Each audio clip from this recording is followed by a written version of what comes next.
Assalamualaikum warahmatullahi wabarakatuh. Selamat datang di Patok Kerep TV, channel yang menyajikan kisah-kisah misteri, horor, dan cerita kelam yang jarang dibicarakan banyak orang. Pastikan kalian menonton sampai akhir, karena kisah kali ini bukan sekedar cerita laut biasa. Dan seperti biasa, jika kalian mendengar suara aneh di sekitar kalian saat menonton, mungkin itu bukan kebetulan.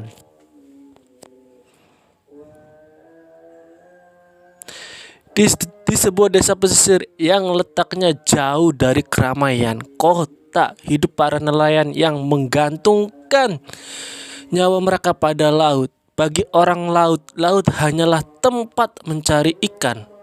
Namun bagi warga desa ini, laut adalah makhluk hidup yang harus dihormati. Ada satu kepercayaan turun-temurun yang tidak pernah tertulis, namun selalu dipatuhi. Setiap kapal baru yang akan berlayar jauh harus diberi tumbal. Bukan hewan, bukan sesajen, melainkan manusia. Mereka menyebutnya penjaga kapal. Banyak yang menganggapnya mitos, namun anehnya setiap kapal yang tidak melakukan ritual itu pasti berakhir karam atau hilang tanpa jejak. Suatu malam, seorang nelayan muda bernama Arga ikut melaut untuk pertama kalinya. Ia baru berusia 20 tahun dan sangat bangga bisa ikut kapal besar milik juragan desa. Arga tidak tahu apa-apa soal tumbal. Ia hanya berpikir akan mencari ikan, lalu pulang membawa uang.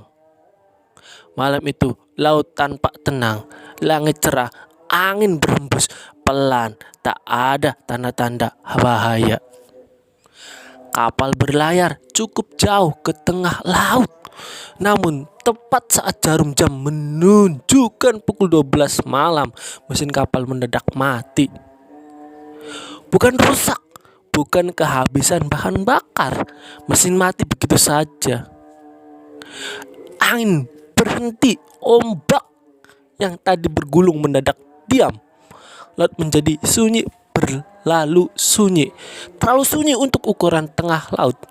Beberapa nelayan tua langsung menunduk. Ada yang meremas tasbih, ada yang berbisik, ada yang membaca doa. Lalu terdengarlah suara itu, pelan, serak, seolah berasal dari bawah air. Belum ada tumbal. Arga merinding. Ia melihat sekeliling, namun tak ada siapapun yang berbicara. Suara itu terdengar lagi, kali ini lebih jelas. Kapal ini belum dijaga. Wajah para nelayan berubah pucat satu persatu menatap Arga. Tatapan yang membuat jantungnya berdegup kencang. Arga mulai merasa tidak nyaman. "Kenapa kalian lihat saya begitu?" kata Arga. Tak ada yang menjawab. Salah satu nelayan tua mendekat lalu berbisik pelan, "Maaf nak, laut sudah memilih." Seketika Arga sadar tubuhnya gemetar. Ia mencoba mundur, namun dua orang langsung memegang lengannya. Arga berteriak, minta tolong. Ia menendang, merontak, namun tenaganya kalah oleh mereka. Mereka yang sudah terbiasa menghadapi ombak. "Jangan, tolong, saya mau pulang," teriaknya Arga. Namun laut tidak peduli. Dengan satu dorongan kuat, tubuh Arga jatuh ke laut hitam yang dalam. Suara teriakannya hanya terdengar sesaat, lalu hilang di telan air. Beberapa detik kemudian laut kembali bergelombang pelan. Angin berhembus. Mesin kapal menyala dengan sendirinya. Tak ada yang berbicara, tak ada yang menoleh ke belakang. Mereka tahu kapal itu kini sudah memilih. Ki penjaga. Sejak malam itu kapal tersebut tidak pernah mengalami masalah, tak pernah kehabisan ikan, tak pernah dihantam badai. Namun setiap menjelang subuh, para nelayan selalu mendengar suara aneh dari buritan kapal. Suara air terciprat seperti orang berenang, disertai napas berat dan bisikan lirih. Aku di sini, aku menjaga kapal ini. Beberapa nelayan mengaku melihat bayangan pemuda basah berdiri di ujung kapal dengan mata kosong menatap laut.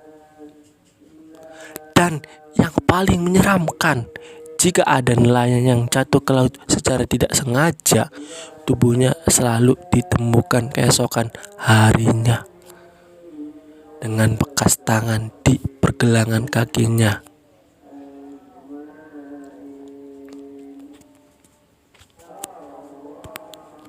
Itulah kisah nelayan yang dijadikan tumbal kapal di sebuah kepercayaan kelam yang masa lalu yang hingga kini masih dipercaya di beberapa wilayah di pesisir. Percaya atau tidak, laut memang memberi kehidupan, namun di balik itu ia juga menuntut balasan.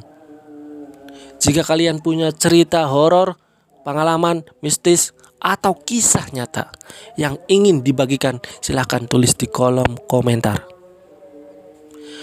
Jangan lupa like, share, dan subscribe di Patoker TV agar kami terus menghadirkan kisah-kisah misteri lainnya. Saya pamit undur diri. Wassalamualaikum warahmatullahi wabarakatuh.